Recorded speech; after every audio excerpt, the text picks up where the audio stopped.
Hello বিয়ার্স, আসসালামু আলাইকুম। Smart way online academy পক্ষ থেকে সবাইকে স্বাগতম। আজকে আমরা আলোচনা করব experience versus certificate, job experience. আমরা মনে করি নিজেকে যে সবসময় এক্সপিরিয়েন্সের প্রায়োরিটি বেশি, কিন্তু এক্সপিরিয়েন্সের চেয়ে আপনার ট্যালেন্টফুলের প্রায়োরিটি বেশি।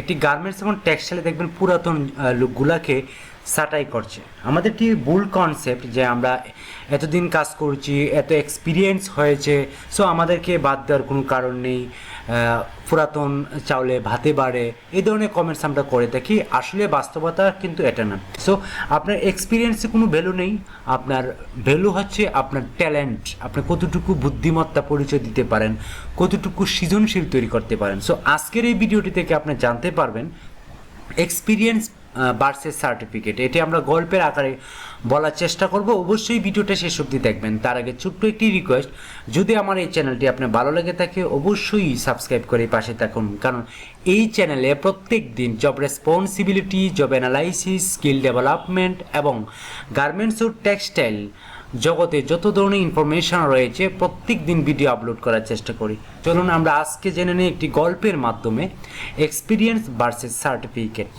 জার্মানি এক নামকরা ব্যাংকে ব্যাংক ডাকাতির সময় ডাকাত দলের সর্দার বন্দুক হাতে নিয়ে সবার উদ্দেশ্যে বলল, কেউ কোনো নড়াচড়া করবেন না, টাকা গেলে যাবে সরকারের, কিন্তু জীবন গেলে যাবে আপনার। আর তাই ভাবনা চিন্তা করে আপনার পরবর্তী পদক্ষেপ ঠিক করুন। এই কথা শোনার পর সবাই শান্ত হয়ে চুপচাপ মাথা নিচু করে শুয়ে পড়ছিল। এই ব্যাপারটাকে বলে মাইন্ড চেঞ্জিং কনসেপ্ট, অর্থাৎ মানুষের ব্রেনকে আপনার সুবিধা অনুযায়ী অন্যদিকে কনভার্ট করা ফেলা। সবাই যখন শুয়ে পড়ছিল তখন এক সুন্দরী মহিলার কাপড় অসাবধানতাবশত তার পা থেকে কিছুটা উপরে উঠে গিয়েছিল। এমন সময় ডাকাত দলের সর্দার তার দিকে তাকিয়ে চিৎকার করে বলে উঠল, আপনার কাপড় ঠিক করুন, আমরা এখানে ব্যাংক ডাকাতি করতে এসেছি, রেপ করতে আসেনি। এই ব্যাপারটাকে বলে বিং প্রফেশনাল, অর্থাৎ আপনি যেটা করতে এসেছেন সেটাই করবেন, যতই প্রলোভন থাকুক অন্যদিকে মনোযোগ দেওয়া যাবে না। আশা করি বুঝতে পারছেন। নেক্সট স্টেপে যখন ডাকাতরা ডাকাতি করে তাদের আস্তানায় ফিরে এলো, তখন এক ছোট ডাকাত MBS পাশ করা ডাকাত দলের সর্দার, যে ক্লাস 5 পর্যন্ত পড়াশোনা করেছেন, তাকে বললেন, বস চলেন টাকাটা গুনে ফেলি। ডাকাত দলের সর্দার মুস্কি হেসে বলল, তার কোনোই প্রয়োজন নেই, কেননা একটু পরে টিভি চ্যানেলে নিউজ চ্যানেলগুলোই বলে দিবে আপনার কত টাকা নিয়ে এসেছে। এই ব্যাপারটাকে বলে এক্সপিরিয়েন্স, অভিজ্ঞতা, যে গতানুগতিক সার্টিফিকেটের বাইরে গিয়েও কাজ করতে পারে, ইহা তার একটি উৎকৃষ্ট প্রমাণ। কিন্তু এই এক্সপিরিয়েন্সটাকেই পরবর্তী স্টেপে ভুল প্রমাণ করবে। আসলে সার্টিফিকেট সবচেয়ে এবং ট্যালেন্ট সবসময় কাজ করে। সো আমরা নেক্সট স্টেজে আমরা চলে যাই। ডাকাতরা চলে যাওয়ার সাথে সাথে ব্যাংকের এক কর্মচারী ব্যাংক ম্যানেজারের কাছে ছুটে এসে বলল, স্যার তাড়াতাড়ি চলেন, পুলিশকে ফোন করি। এখনই ফোন করলে ওরা বেশি দূর যেতে পারবে না। ব্যাংক ম্যানেজার কর্মচারীকে থামিয়ে দিয়ে বলল, ওদেরকে আমাদের সুবিধার জন্যই এই 20 মিলিয়ন টাকা নিয়ে যেতে দেওয়া উচিত, তাহলে আমরা যে 70 মিলিয়ন টাকার গরমিল করেছি তাই ডাকাতির ভিতর দিয়েই চালিয়ে দেওয়া যাবে। এটাকে বলা ক্রিয়েটিভিটি, ট্যালেন্ট। এই ধরনের ব্যাপারটাকে বলে সুইম উইথ দ্য টাইড, অর্থাৎ নিজের বিপদকেও বুদ্ধি দিয়ে নিজের সুবিধা হিসেবে ব্যবহার করা। কিছু সময় পরেই টিভিতে রিপোর্ট আসলো, ব্যাংক ডাকাতিতে 100 মিলিয়ন টাকা লুটপাট।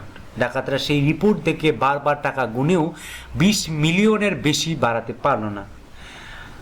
ডাকাত দলের সর্দার রাগে ক্ষুব্ধ হয়ে বলল, শালা, আমরা আমাদের জীবনের ঝুঁকি নিয়ে এত কিছু ম্যানেজ করে মাত্র 20 মিলিয়ন টাকা নিলাম, আর ব্যাংক ম্যানেজার শুধুমাত্র এক কলমের কুচাতেই 80 মিলিয়ন টাকা সরিয়ে দিল। শালা, চোর ডাকাত না হয়ে পড়াশোনা করলেই তো বেশি লাভ হতো।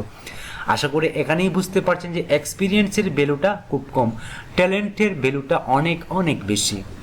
ডাকাত কিন্তু ফার্স্ট স্টেজে বলেছিল যে এক্সপিরিয়েন্সে ভ্যালুটা বেশি, কিন্তু এই স্টেজে এসে আমরা দেখতে পারলাম যে একজন ট্যালেন্টফুল ম্যানেজার কিভাবে সে তার বুদ্ধিমত্তাকে কাজে লাগিয়ে সে 100 মিলিয়ন টাকা আত্মসাৎ করলো। আর ডাকাতের এক্সপিরিয়েন্স তার কাছে কোনোই কাজে আসলো না। ফাইনালি এই ব্যাপারটা কেবল knowledge is out is mass as gold, অর্থাৎ অসির চেয়ে মসি বড়। অর্থাৎ সবসময় মনে রাখবেন নলেজ, আপনার প্রজ্ঞা, আপনার চিন্তা, আপনার ক্রিয়েটিভিটি সবগুলাই কিন্তু আপনি অন্যদের চেয়ে বেশি প্রুভ করবে, যত এক্সপিরিয়েন্সই হোক না কেন। ব্যাংক ম্যানেজার মন খুলে হাসছে, কেননা তার লাভ 80 মিলিয়ন টাকা। 70 মিলিয়ন টাকার গরমিল করেও সে আরও 10 মিলিয়ন টাকা এই সুযোগে তার নিজের পকেটে ঢুকিয়ে ফেলেছে। এই ব্যাপারটাকে বলে seizing the opportunity, daring to take risk, অর্থাৎ সুযোগ থাকলে তাকে কাজে লাগানোই উচিত। তা আশা করছি যে আপনি বুঝতে পারছেন আমি এই ভিডিওটা থেকে কি বোঝাতে চেয়েছি। এক্সপিরিয়েন্স ভার্সেস সার্টিফিকেট, অর্থাৎ এক্সপিরিয়েন্সের মূল্য একটি থাকবেই, কিন্তু এক্সপিরিয়েন্সে চেয়ে বেশি মূল্য হচ্ছে ট্যালেন্ট। আপনি 20 বছর এক জায়গায় কাজ করেছেন, অনেক এক্সপিরিয়েন্স গেইন করেছেন, কিন্তু একজন নতুন অফিসার এসেই আপনি 20 বছরের যে পজিশনটা গেইন করেছেন, সে পড়ালেখা শেষ করে কিন্তু সেই পজিশনটা নিয়ে আসছে। সো এক্সপিরিয়েন্সের এখানে কোনো ভ্যালু নেই, কারণ এক্সপিরিয়েন্সে আপনার কাজ করতে করতে এক্সপিরিয়েন্স, আপনি অন্য জায়গায় মুভ করতে পারেন না, আপনার ব্রেনটাকে ডাউন করে রাখেন সবসময়, একটা জায়গায় সবসময় নিজেকে আবদ্ধ করে রাখেন। তো এই ব্যাপারটা থেকে আপনারা অবশ্যই এড়িয়ে চলবেন, কারণ সবসময় এক্সপিরিয়েন্সের পাশাপাশি নলেজ গেইন করা একটা চিন্তা আপনার মাথার ভিতরে থাকতে হবে। আপনার এই প্রত্যেক দিন একটি করে নতুন কিছু শিখুন, টেকনিক্যাল বিষয় শেখার চেষ্টা করুন। তো এই ধরনের ভিডিও প্রত্যেক দিন প্রায় সময় পেয়ে থাকবেন, যেটা আপনাকে অনেকটা চেঞ্জিং করে ফেলবে। সো এরকম ভিডিও পেতে আমাকে সাবস্ক্রাইব করে পাশে থাকুন। আশা করি বুঝতে পারছেন যে আমি কি বোঝাতে চেয়েছি। যদি এই ভিডিওটা ভালো লাগে থাকে অবশ্যই সাবস্ক্রাইব করে পাশে থাকুন।